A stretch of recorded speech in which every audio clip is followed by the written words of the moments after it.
They want a Wanga. What did you say? They want a Wanga. I would certainly like to. They want a Wanga. Oh, I don't think so. What did you say? He's out. He's holding me back. They want a Wanga. What did you say? They want a Wanga. Hey guys, Rich from Richmond Gaming. Hope everyone is doing fantastically well. Welcome to the very first episode of Wanga. I don't know why Ron's laughing, but of Wanga, a Star Wars Shatterpoint podcast-ish type thing. I am joined by none other than Mr. Obi-Wan Kenobi and Qui-Gon Jinn. Guys, how you doing? It says Mace Windu, you prick.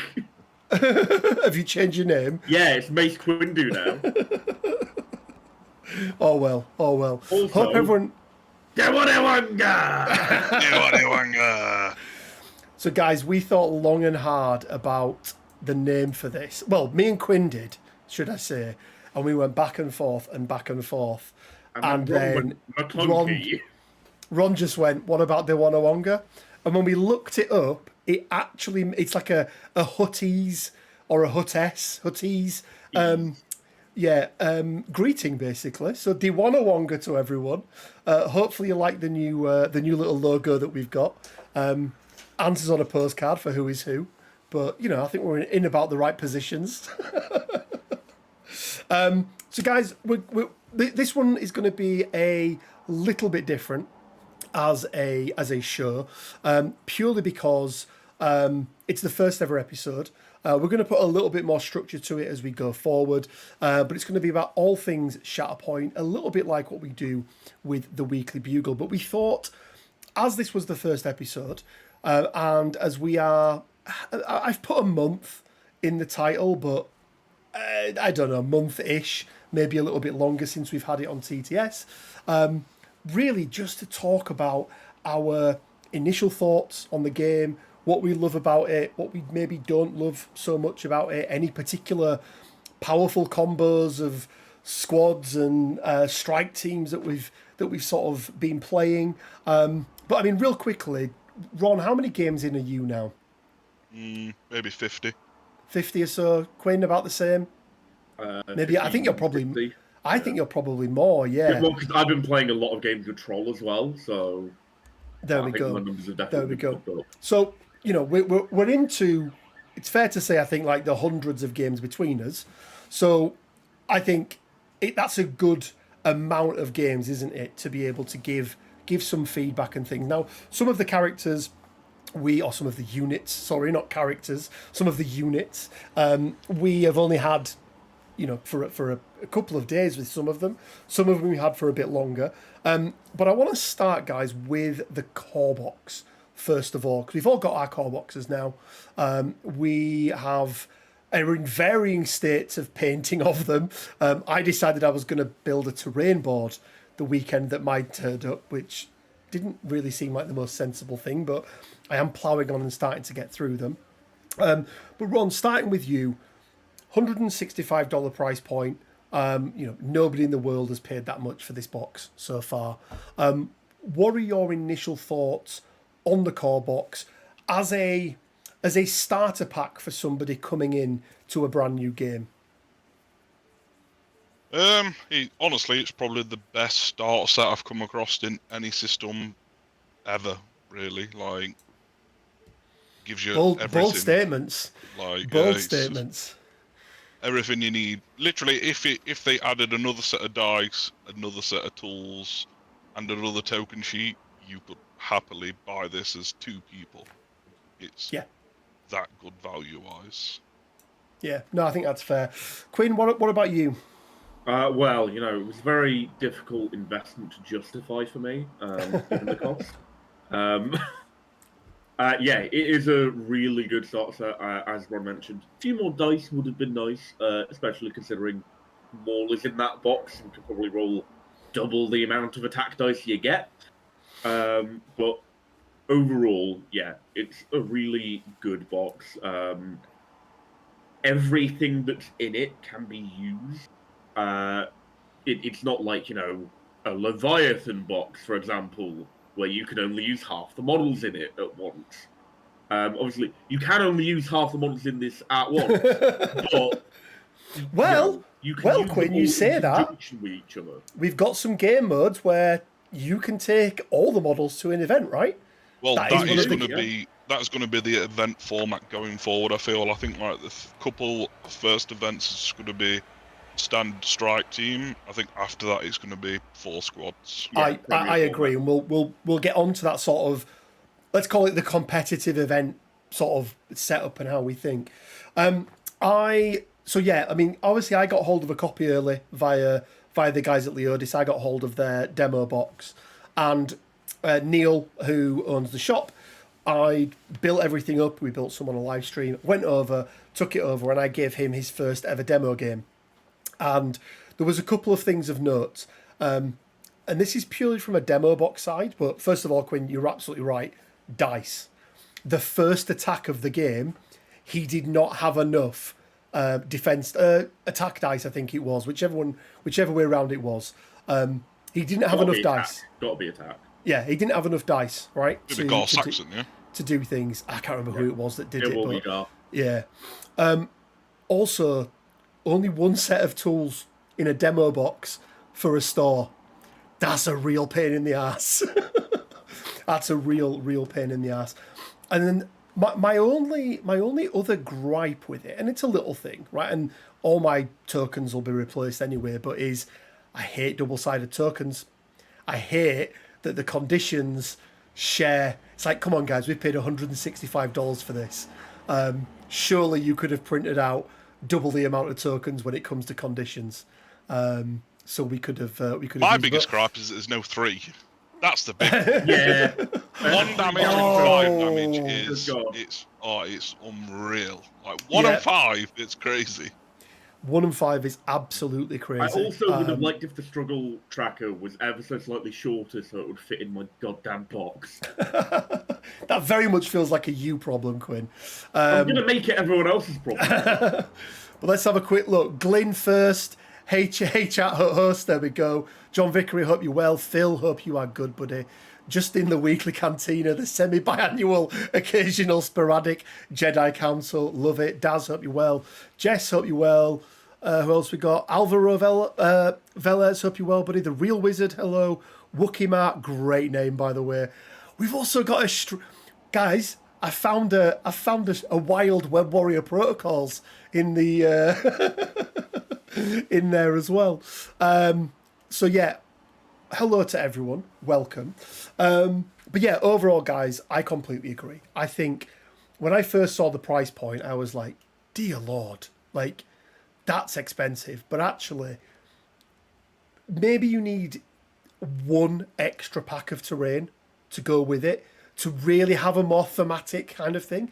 But even with the terrain that's in the box, it is more than good enough to set up at home and play a game. I didn't think any starter set could beat MCP, in fairness. Yeah. I mean, coming from MCP as well, with regard to the pricing, a lot of people are like, oh, that's a lot more expensive than the MCP box. But you're getting almost double the amount of models. Yeah, absolutely. You're getting double the amount of models. There is a hell of a lot more terrain in there. A hell of a lot. Like, that is a weighty thing, right? That is a weighty box. I want to talk about a couple of things, Quinn, that I would love to see other gaming systems, other gaming companies do. And it's only a little thing. The fact they gave us some backdrops to take pictures the little of our miniatures of. Like, that, for me, that was just like, yeah, that was a little... It feels weird that there was nothing for, like, a forest. Nobody needs a forest. It's also, like a dick, I threw mine away. Without realising. How did you guys find the miniatures themselves? Everything is great other than the B ones.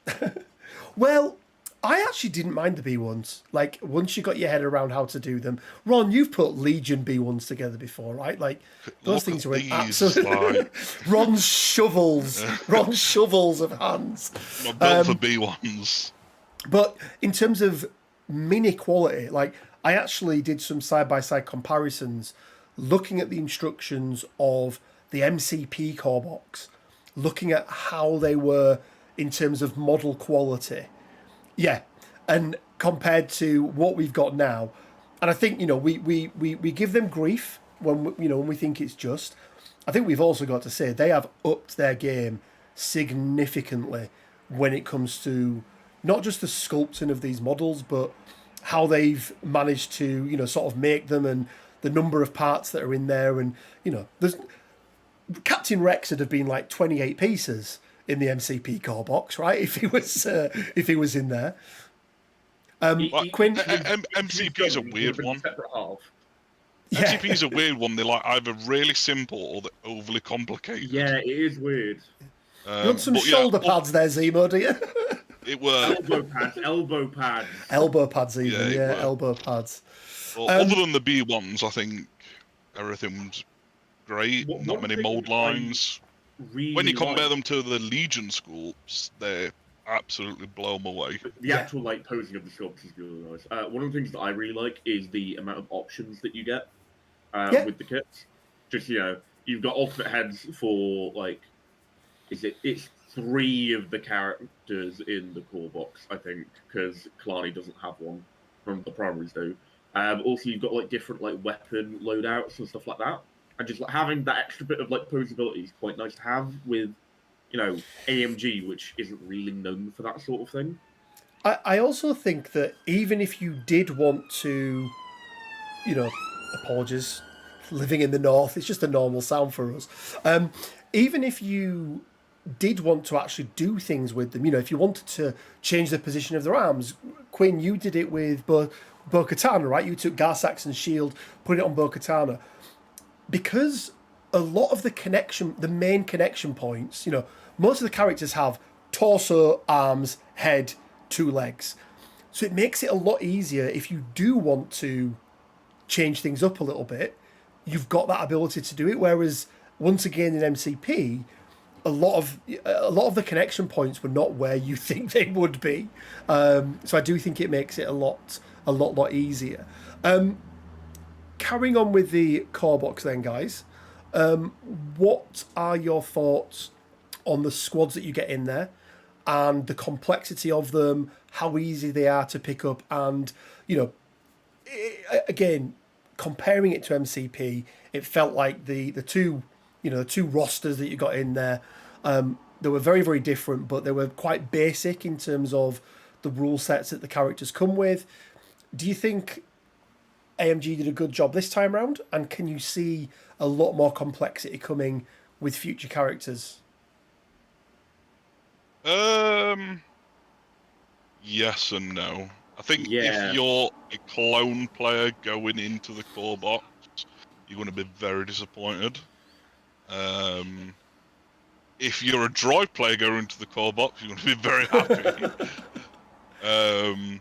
But we kind of had that thing in MCP where the power creep was a little bit different on launch because obviously Zemo blew everyone out of the water on the core box in comparison, and it's similar to this.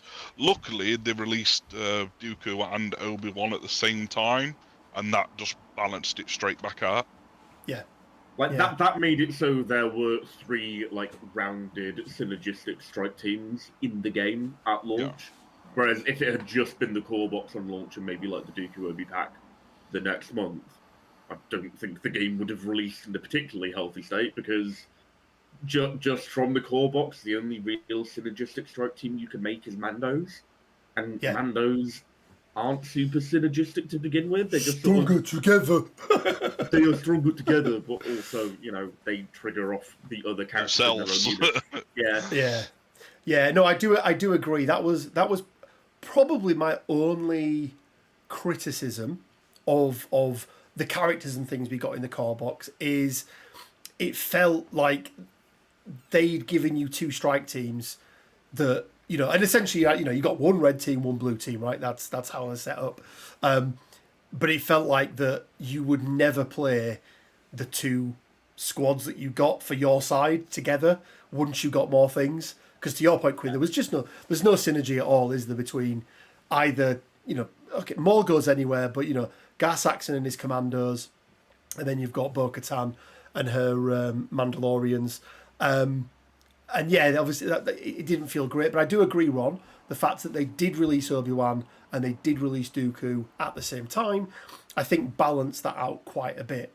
So I think now, what you see, Quinn, and I don't know if you agree, but you've got really the Seps. This is on release, what we've got now. You've got the Seps. So, Dooku and Asajj's squads. You've got Obi-Wan and you've got Anakin squads. I see a lot of people swapping out Anakin for Ahsoka, even in that one as well. Yeah, like Anakin for Maul is my take on that. Just because or Maul. Really like having extra force. They do indeed. And then obviously you've got the Mandos that you can kind of put together and work with a couple of different things. Let's get on to the 2 squads that we got as well. So we've also got Dooku and the Magna Guards with Kraken. No, with Kalani, sorry.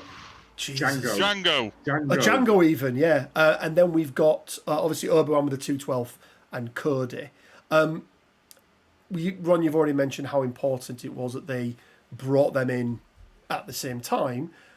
Where do you think, as individual squads, what sort of, and I'm just talking about the sort of predetermined ones right now, how do you see them sort of ranking at the moment in terms of, power in the game and how effective they are? Obi-Wan is number 1, 100%. No question about it. He is rank 1. We've got Phil in the chat screaming Cody, Cody, Cody. So yeah. I think he might agree. Like, when their rules first got shown and me and Quinn started playing them on TTS, he really wasn't sold on them. And I just kept saying to him, look, these guys are busted. They are so good. And it literally took him for me to start playing them to realise how good they are. Whoa. So Obi-Wan's number 1. Dooku's a weird one because Django. I don't know. Django's a weird one. Yeah, he comes with Separatist, but literally the only synergy that you get from Dooku is if you're within 3, Dooku can give him a dash. It's nothing great. So I think Django falls more into Maul's category where he can just go wherever he wants. The Magna Guard, they are absolutely incredible. Like, dear me. You compare those Magna Guard to the 501st, and you just it's a big shed jump. a single turn, shed a single tear for the boys in blue. Yeah, it's a big jump.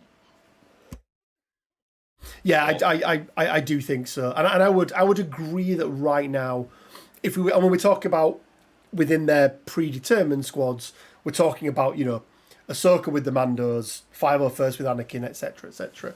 I would agree that right now, I think Obi-Wan is definitely up there.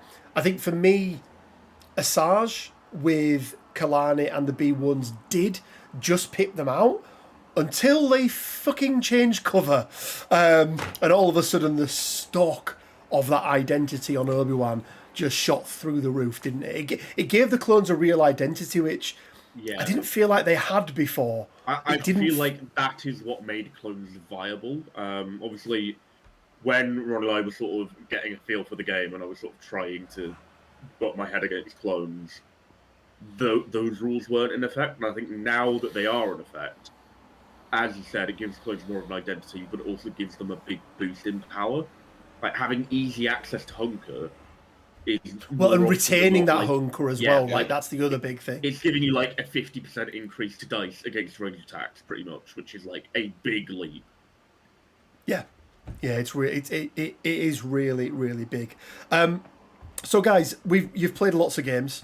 What are you running at the moment? And just as a preface, guys, we do have access to everything that's been shared so far. So everything that's been shared officially on the AMG website is, and actually let's take a moment, right, guys, and just give an absolute fucking round of applause to Coffee Time and what he's done with that mod. Like, in the short space of time, and I know there are other people that have been helping him in the background, so I don't know who they are, but thank you to you two as well. I know a lot of companies don't like TTS. You know, I know Games Workshop slam down on it really, really hard. For me, I think AMG have got the right idea with this, where they kind of just, you know, declare plain ignorance. Well, I think it helps the game. Well, it was more the fact that MCP got released, COVID hit, and without TTS, MCP would have died. Like, it's just the way it was. And I think they've just leaned into the fact that they don't care. People are still playing their game, and it's not like people are just playing the TTS mod and not buying the models. It's the fact that they do both, and that's the big thing. And being able to essentially try before you buy is also another big deal, because, you know, if we talk about a certain company that fucking gives you a new book every 3 months, if you're lucky, or gives you nothing. How old are you now, Quinn? How old are those? 22. How old are those elven bowmen for MESBG? Yeah, but what, you mean the Warriors of the Last Alliance box? That is probably less than a year younger than me. Yeah. So big shout out to Coffee Time. If you don't know who he is, he's the guy behind the app, and it just keeps getting better and better and better and better. Like, I didn't play. I went on holiday for a week, came back. Quinn had to give me a quick rundown of everything that was on there because so much had been added into it. So, we have access to everything that's been announced, not just released in the game. So, Ron, what are you running right now? What's your kind of go-to? If me and you said, right, winner takes all, Ron, you know, the loser has to take Quinn. What are you putting out there as your sort of best squad or your best strike team at the moment? I don't know. I've won the most games with Dooku, but Quinn decided that he wanted to go and play Seps. And being the person that I am, I always root for the underdog, so I am now on clones. We have played 2 games in the last 2 days, and it's currently 1-1. Fair enough. Quinn, same question to you. I don't know.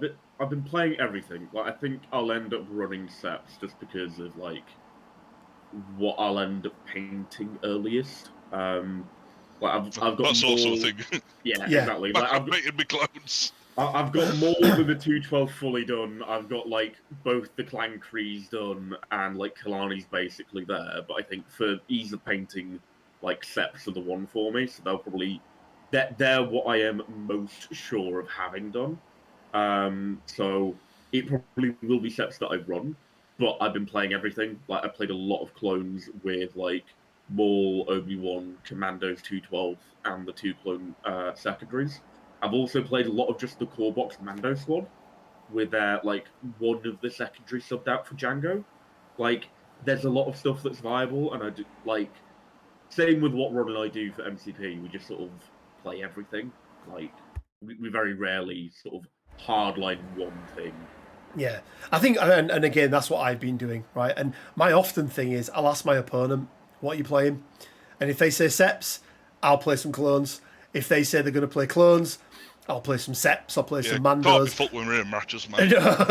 Just to, and again, just to get a good feel for everything that's out there and not just disregard something from the off, which I don't think there's anything out in the game at the moment that is so bad it can't be played. I'm sure. Anakin's getting there.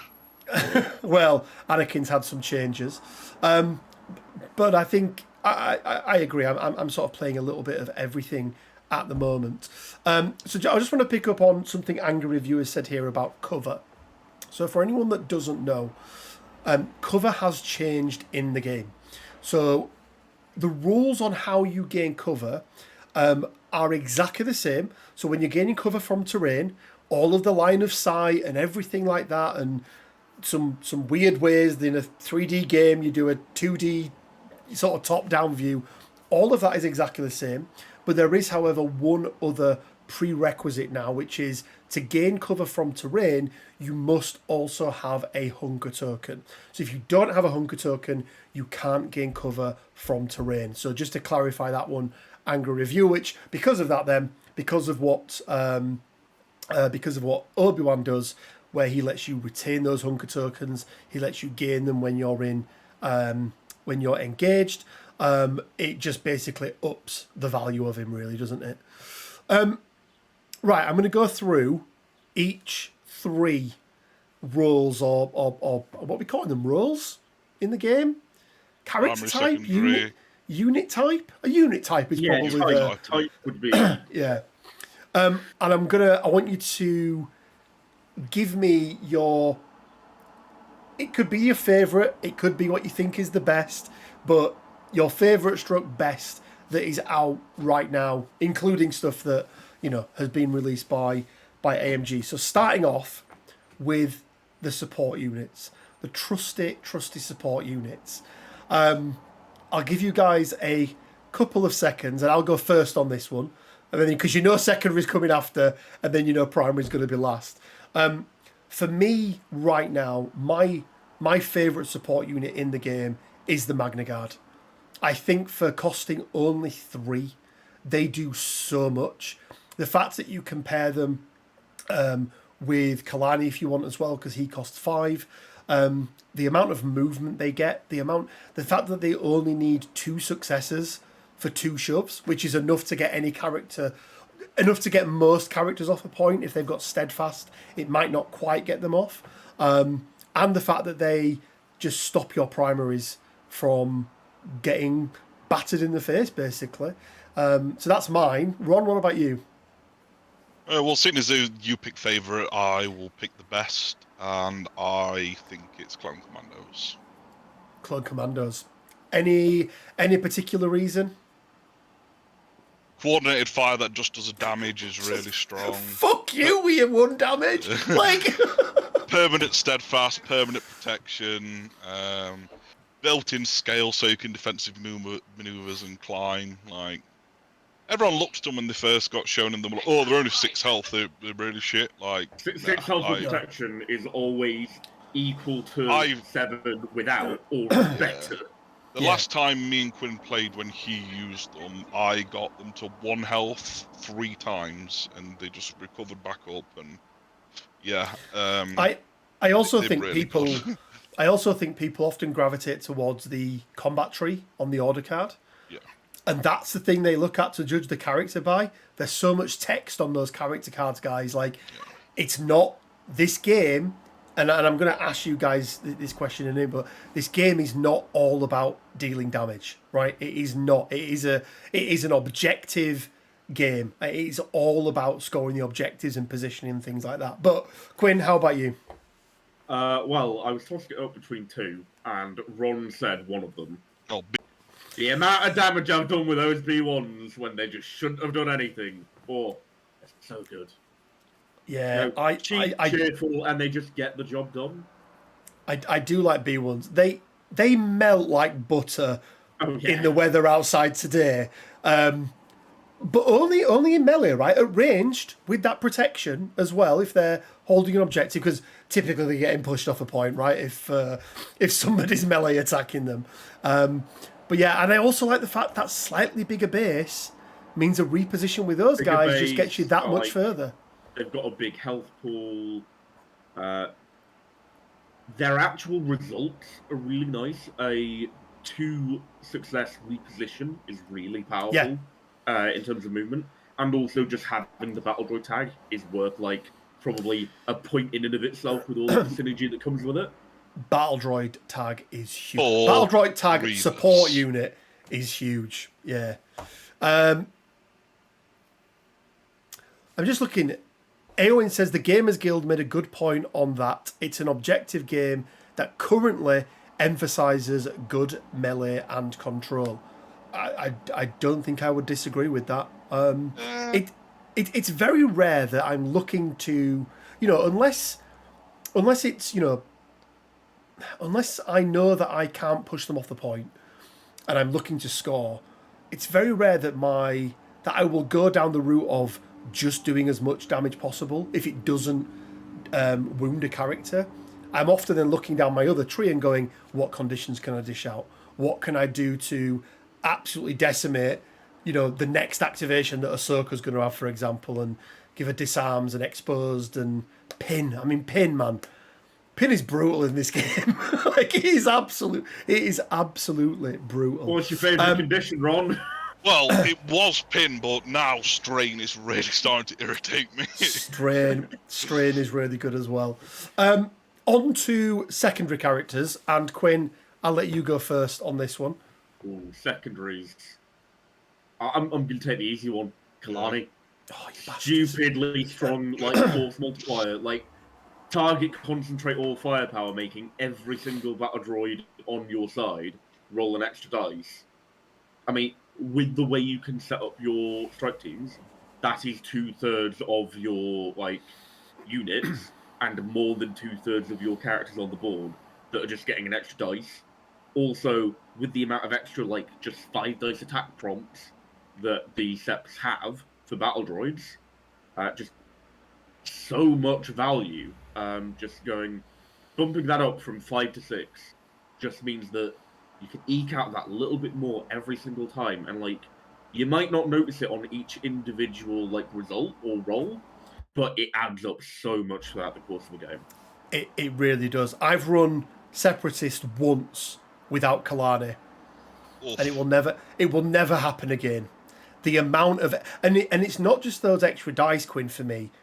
Turn 1, if you pull a Shatterpoint or Kalani's card, and you have essentially Roger. 4, what is probably going to be, if you've set up correctly and everything else, 4 characters moving forward, which means you're probably able to get at least 3, maybe sometimes even 4 objectives. That gives you such a head start in the game. It is absolutely brutal. Ron, what about yourself? Well, as much as I love Cody, it's got to be Rex, man. He's just good. You were doubting my boy. I showed you the way. he's so good. Being able to make a Galactic Republic character dash, gain a hunker just from activating, giving clones a recover when they gain a hunker, which they tend to do quite often. Yeah. And the fact that he is basically a Jedi at ranged and in melee, it's just 7 dice on both, expertise exactly the same on both, and it's 1 result, 2 hits. Let me ask you the question. When he gets up close and personal, is he doing the whole gun combat thing that we see in the raid, or is he just smashing them over the head with his pistol? No, it's got to be gun combat. Yeah, no. Rex is very, very good. I'm always first kid is let me down a lot. Yeah. But I am determined to get something from it at some point. I mean, also, that's the double shove off of 2 results is really strong for just getting someone off a point. Yeah, he's just good. Yeah. Mine is going to be, and I had 2 favourites. I had Kalani, who has just been an absolute workhorse in every game I've played with him. But my other one, and I actually did say this on a video the other day, for me it's Ahsoka Tano. I just think she does so much. Her damage output is really, really good. The fact that she can move, because if she's in your squad, you're going to have Jedis as your leaders, right? Pretty much. She's got a similar thing to what Rex has, where if a supporting unit makes an attack, they're in range, she can dash and then make attack in there as well. I just think she's really, really good. And I've had it so many times where she's just managed to eke out that extra little bit of damage she needs or get the extra movement she needs. She's jumping around here, there and everywhere. So, she's definitely my favourite at the moment. If I ever run clones, she's always in there. I always take her, and I have been playing quite a bit of the terrorist as well lately. Barris, yeah. Having that range 3 push on a secondary character is really, really nice. Where are you getting all your force from? And then rounding it up, primary characters. Ron, who are you going for at the moment? Well, it's gotta be Obi-Wan, my dude. As much as I love Dooku, man, I just don't think anyone's holds a candle to him. He's just incredible. It's fair. He's everything he does. Like even himself, the fact that he could throw 10 dice and you're scared to shoot him, and he can recover like crazy. He's just an absolute shad. Very difficult. Silly stance. I don't know why you would ever be in Sorosu. Like the only time you want to go in Sorosu is if someone's nearly dead or you're nearly dead yourself. Yeah, and you're doing the attack not for the damage, but to recover and heal yourself and everything else. Yeah. 7 dice Ataru up to 10 when you hello there is just crazy. Yeah, his max damage or his max potential damage is the lowest of any primary in the game right now, but he's very, very consistent, right? He can do that max damage. It's something daft like he needs like 40% of the results to go through or something, like when he's doing it, or 50% or something, depending on how it works, with his expertise and things like that. So more than half the time, he's able to dish out some very, very... Go on. Mother Towson. She's not out yet. Are they gonna? We should keep up actually. Atomic Mass Games watch. I don't think I will. They did Inquisitors yesterday. They did do the Inquisitors yesterday. Yes, yeah, they did do the Inquisitors yesterday. Quinn. He's behind you. Vader. Nah. Oh, so good. Brings 3 force, doesn't spend any of it on himself. And not only that, dice for it. Gets an extra dice for it. Gets extra dice for it. Gives out exposed without any sort of action economy like reduction. He's so good at just hunting the Jedi. That for me, he's good at hunting anyone. yeah, he just murders people, isn't he? That for me is the big thing with him. 2 for Sinister Cunning. Oof. Yeah, I also like the fact he's got a range attack. Like, because you can often get it off, round 1 or his first activation, whereas you may not be able to get up close and personal enough to be able to actually attack. Because let's be brutally honest, right? That's what he's there for. He is there to murder people. 100%. Like that's the only thing he's there to do. But yeah, I agree. I do love that exposed. 4. I was going to say 2 force then, but 2 health. Which is basically what you're not spending force or more. If you're spending force, you're playing wrong. Yeah, no, absolutely. So for me, Ventress, innit? It's Ventress, innit? Well, I do really, really love Ventress, but after playing a lot of games with him now, I'm gonna have to go Grievous. Oof. I absolutely love. He's. You know how you've got Obi-Wan is a bit of a scalpel and things like. Grievous is just a fucking hammer. Like it's like 3 damage, 3 damage, 3. It's like doesn't dish out a whole bunch of conditions, but he can do so much damage off only a few successes. 11 health as well is really, really nice. Doesn't have much synergy, so he doesn't. He's a bit like Maul in that he's a bit of a lone player, I suppose, to some extent. Maybe less so. But yeah, I'm really, really enjoying. His keywords irritate me. His keywords irritate you, do they? He's a droid. He's just a droid. He's not battle droid and he's not cyborg. It's bullshit. He should have the cyborg tag. Yeah, he should. But then I gather that's future proofing, right, for other things that come out. R2 droid. Because him and Grievous are a great team.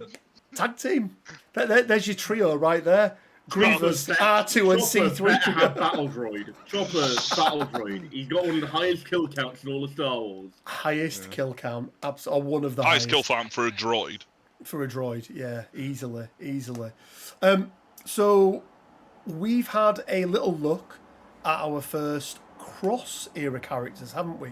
So we know that the Inquisitor box is a cross era. We've seen their cards now. We also know that the Dooku, sorry, not the Dooku, the Obi-Wan and the Darth Vader diorama thing. I always forget the name of it. Jewel Pack, that's the one, is also going to be cross era. What are your thoughts on? First of all, what are your thoughts on the eras? Right? Do you think it's a good thing that they've done? It gives sort of, while it's free, sort of free team building, but there are a couple of restrictions in place. For me, it sort of feels like the equivalent of the 51% rule in MCP, where you've got to sort of. It's not the same, but it kind of puts some limitation on who can go with who. I like it. What are your thoughts on that, Ron? You go first. I think it's great. By doing it, it does restrict you, but I also think it's good for game balance. So, I don't know, someone could come out in Clone Wars era, and then someone could come out in Rebel era, and together they're busted, but you can't do it, so it's irrelevant. And I don't know, I think some restrictions are a good thing for games when they just say, oh, just do what you want. It just tends to be chaos. But yeah.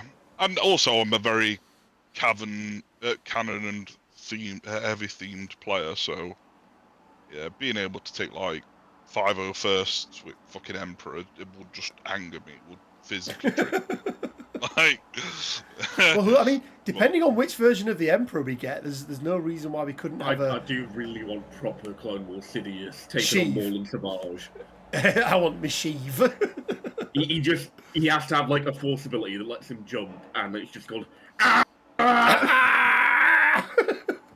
Yeah, absolutely. Eon says, no. 100% love the conditions being so harsh versus MCP. Yeah, they've gone down a very different route, haven't they, with conditions in this game, or special conditions, because you don't really have a choice, do you? Like, if the thing triggers, it triggers, and you don't get your expertise, or you're going to take 3 damage, or you can't move. Like, obviously you can get rid of them with a recover, but they seem a little bit more meaningful in this game rather than in MCP. In MCP, they're more of an annoyance, I would say. Yeah. They don't necessarily have... I mean, they do have an impact on the game, that's unfair to say, but I feel like they have less of an impact. Like, if you've got the choice of double tapping with X23 when she's shocked, or getting rid of a shock and hitting once, you're going to attack twice and not get rid of the shock, right? It's probably what you're going to do. I think to a degree, the reason that they've been able to do that with Shatterpoint is just some of the key differences in how the game plays compared to MCP, which is like the random activation order means that potentially you've got ages to do something about those conditions, or you've got no time at all. But also, the action economy is very different. Yes, you only get 2 actions, and you can only do 1 of each type in Shatterpoint. But just like the way that those actions work means that like actual heals are a lot more viable compared to MCP, because also the health pools are bigger, so healing 1 damage in Shatterpoint isn't as impactful as it would be in MCP, and vice versa. Well, it was the same in Guild Ball. Conditions are quite harsh in Guild Ball as well. Yeah, they were. Yeah, I was going to ask you guys, because you guys have played a lot more gaming systems than I have, right? I played when I was younger. I took a somewhat 20-odd year hiatus from playing games. You took about a Quinn-long hiatus. A Quinn-long hiatus, yeah. Why you raised Quinn? And then, I came back because of Legion. That got me into it. Very quickly, fell out of love with Legion. Played MCP. And then from MCP onwards, I've picked up, I've got Armada. I've played some other games as well, obviously, now Shatterpoint.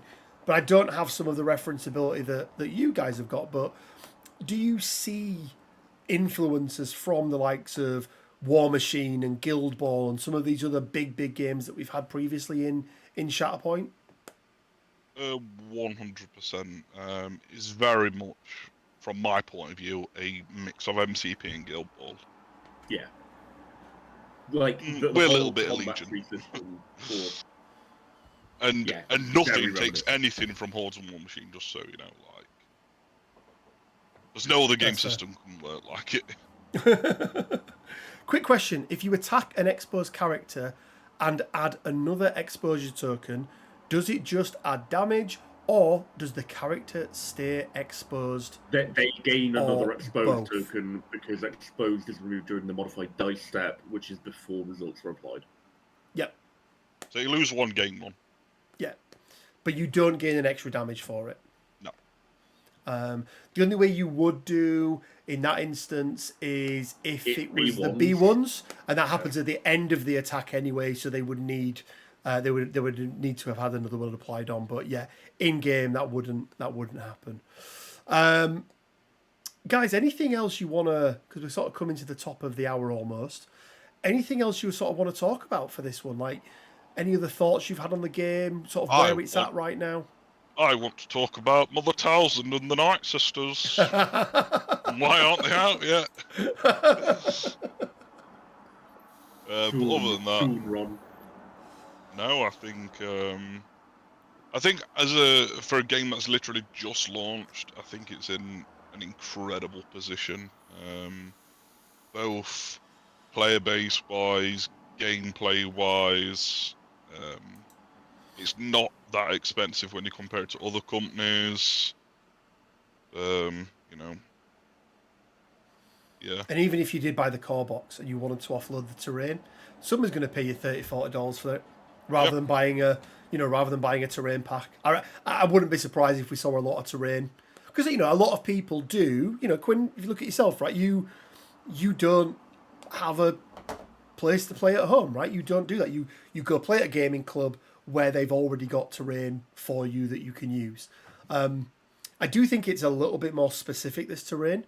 The fact that elevation means a lot more in this game, at least to other games that I've played. So a lot of Legion terrain and things like that, you could find yourself that if it's not as high as range 2, you've just got people just ignoring it and just, advancing straight over it and stuff like that. But yeah, I do agree, Ron. I think it's really good value. I think they've done a really good job with it. And I'm just super excited to see, what comes next. Probably the other ones I don't care about is Padme at the moment. What? Padme's cool.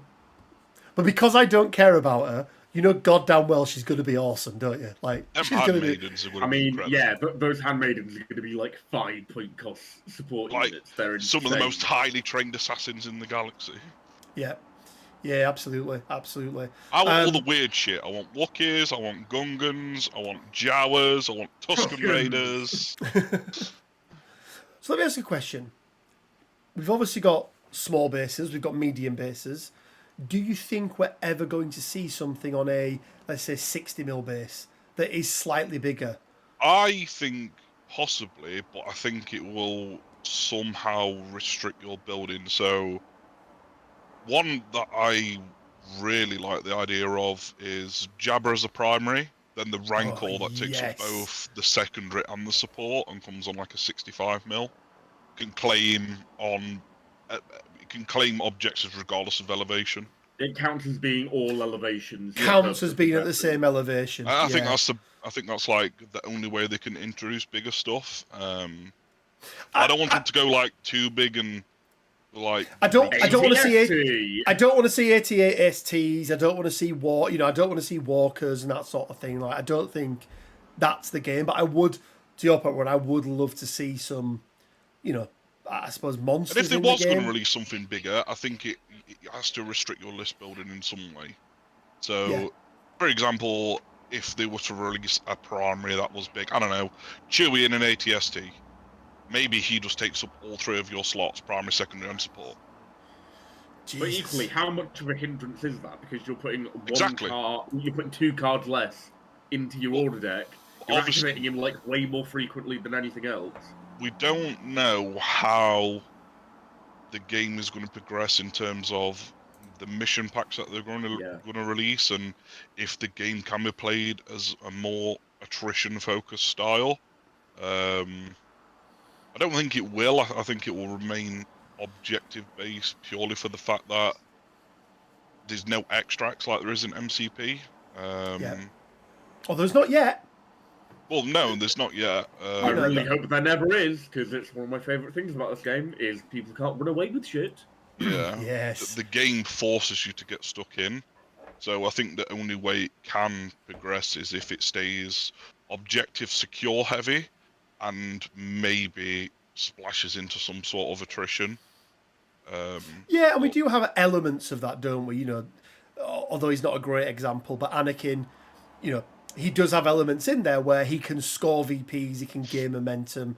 And obviously you gain momentum, and that's kind of where the attrition thing comes in, isn't it? It's like, that's how you gain momentum, or one of the ways you gain momentum. You know, Anakin's got the thing where he can score a VP and things. I quite like that, but I'm fine with a sprinkling of it, which is really weird for me to say, right? Because, Quinn, I know you do Ron to a lesser extent. We play very, you know, when we're playing MCP, we play very attrition heavy. But I think that game lends itself more to that. I think Shatterpoint is very much about positioning, getting to the objectives, making sure you've got 2 people on there, not just 1.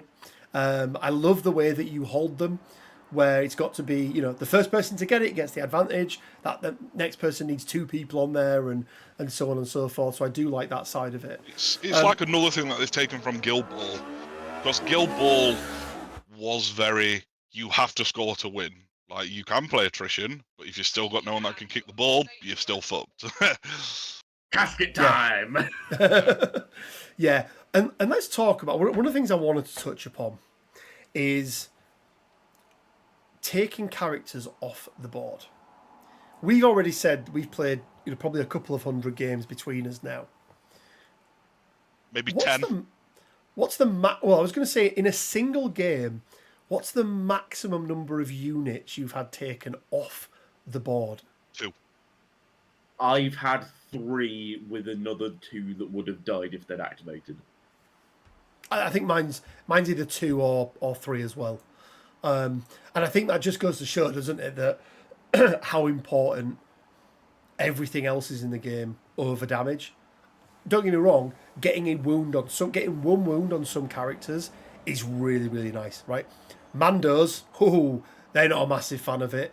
You know, the clones to some extent, because all of a sudden, clones fucking hate it. Defensive maneuvers cost they hate it more than Mandos, to be honest. Yeah, probably. Droids don't care about it. For coordinated fire. Yeah, droids are probably the ones that care the least. I would say the only thing there is, I mean, you've got, you know, in the 3 droids that we've got at the moment as in support units, you've got the AI thing that the B1s have. You've got the extra dice for the B2s and their dash thing. And then you've got the follow me thing that the Magna Guard have. I've noticed feeling that quite a lot.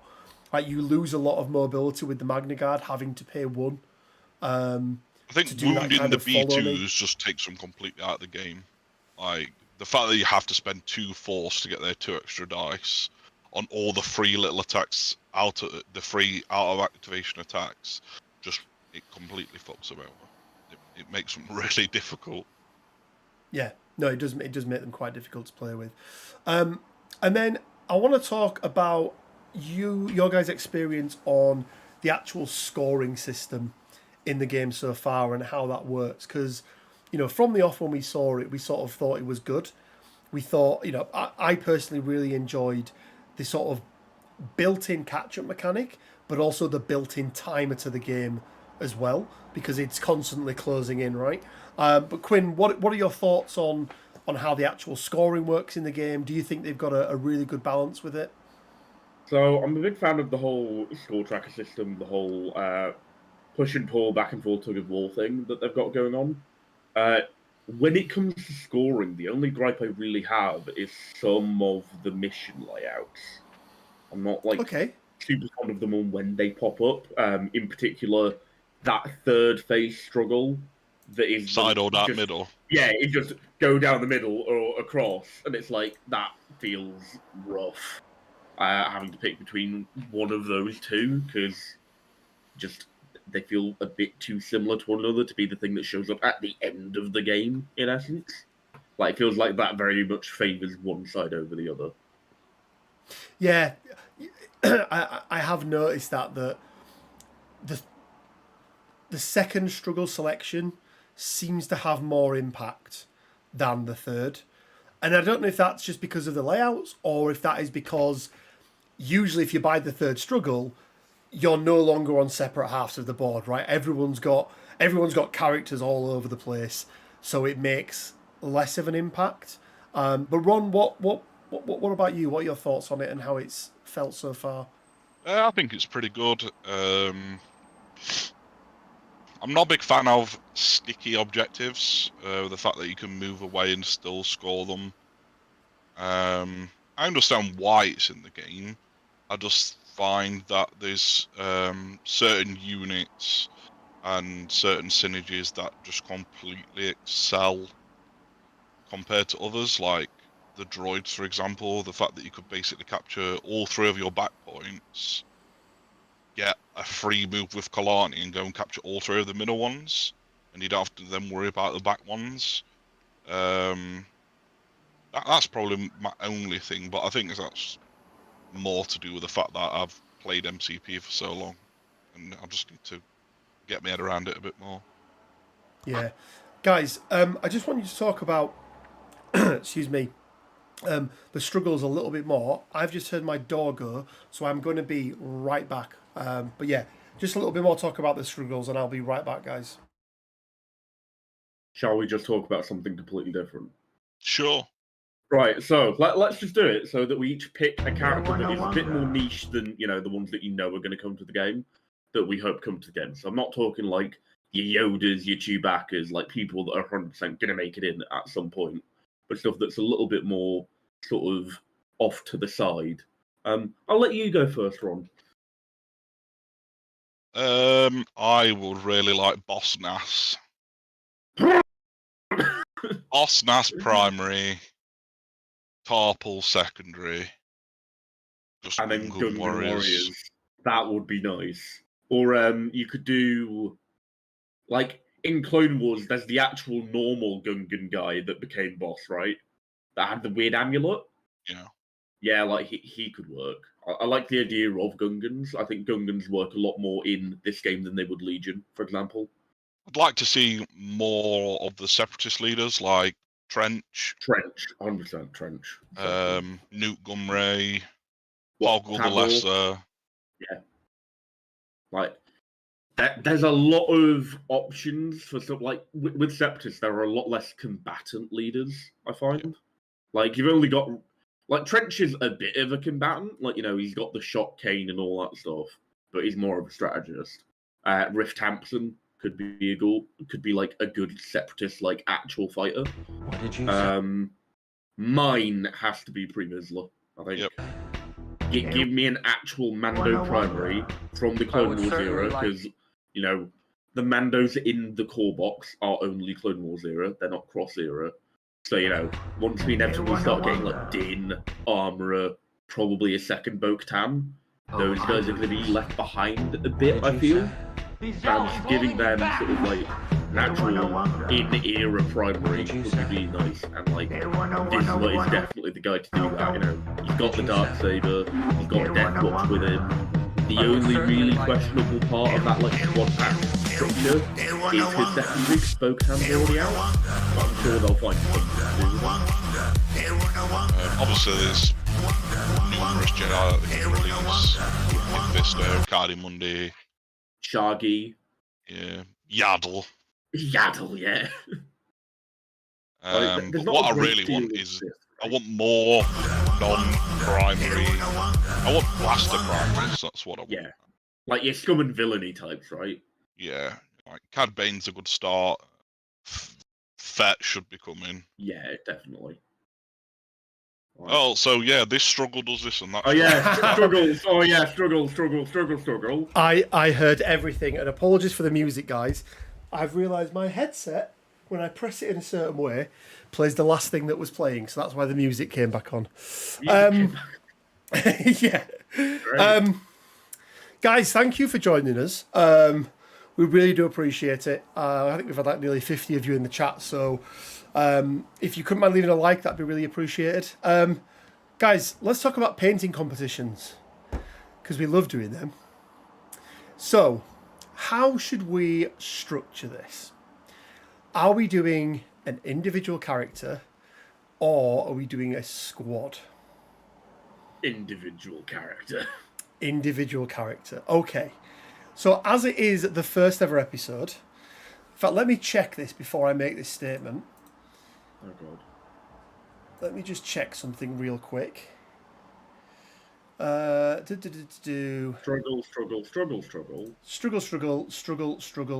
Struggle.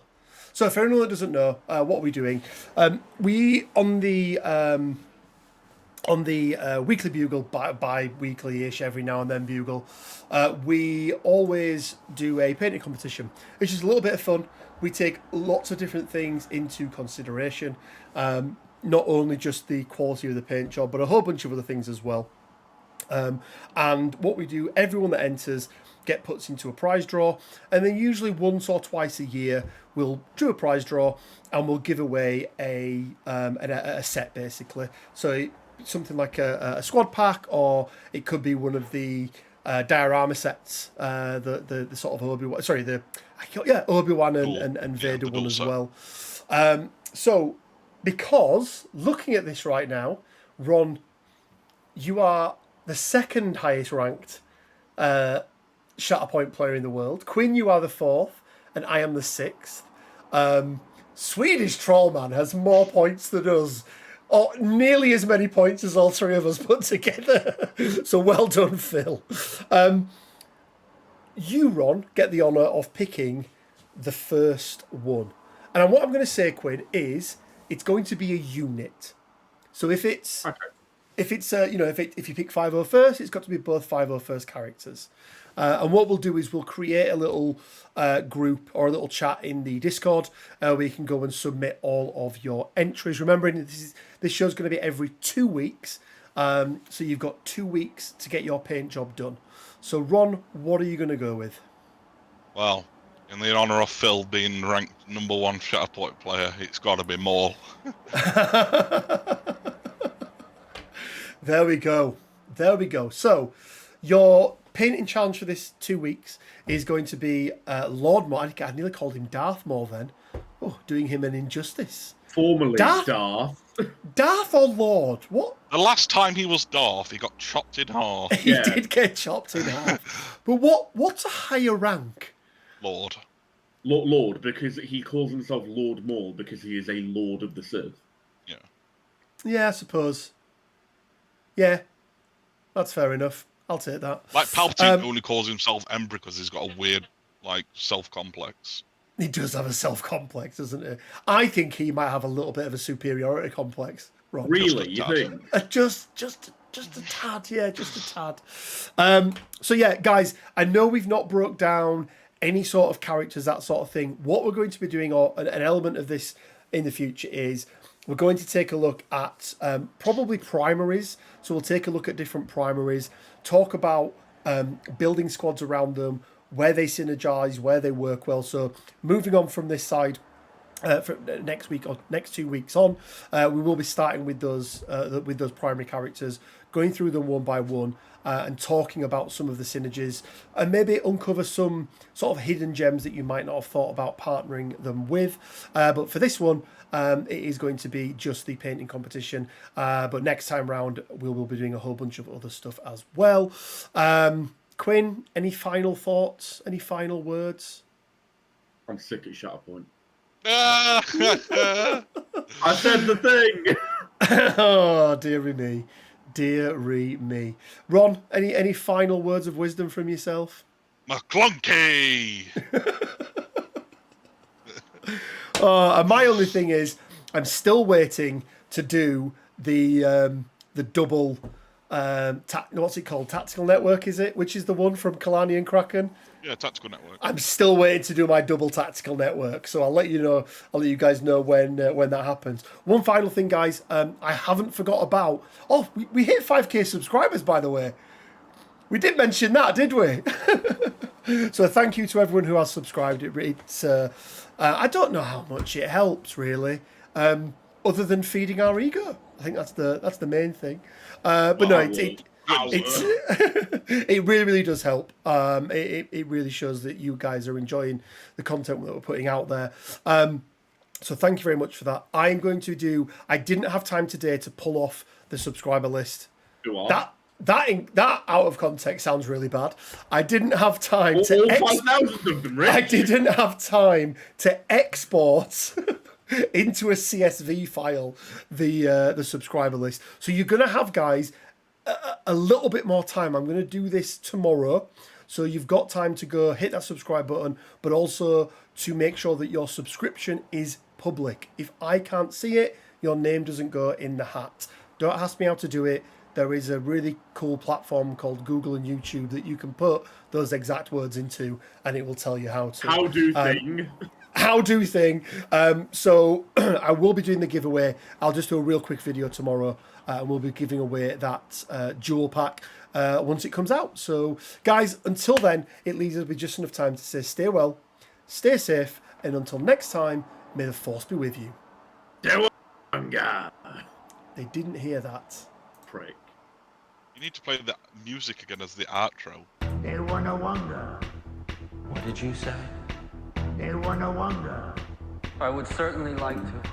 They wanna Wanga. Oh, I don't think so. What did you say? He's out. He's holding me back. They wanna Wanga. What did you say? They wanna